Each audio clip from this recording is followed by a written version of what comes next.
नागपुरातील आदिवासी आयुक्त कार्यालयामध्ये भंडारा, गोंदिया आणि वर्धा जिल्ह्यातील विद्यार्थ्यांनी पुन्हा आंदोलन सुरू केले।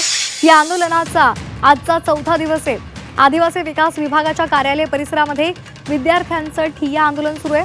केवळ 30 वर्षांची वयोमर्यादा रद्द करण्याची मागणी नसून विद्यार्थ्यांच्या तब्बल 20 ते 22 मागण्या असल्याचं आंदोलकांनी सांगितलंय। संबंधित JR पूर्णतः रद्द करावा, आदिवासी वसतिगृहांमध्ये आवश्यक सोयी उपलब्ध करून द्याव्यात, अशा विविध मागण्या विद्यार्थ्यांनी केलेल्या आहेत। सर्व 20 ते 22 मागण्या पूर्ण होईपर्यंत आंदोलन सुरूच ठेवण्याचा इशारा विद्यार्थ्यांनी दिलेला आहे। गरज पडली तर आंदोलन अधिक तीव्र केलं जाईल, अशी भूमिकाही त्यांनी घेतली आहे।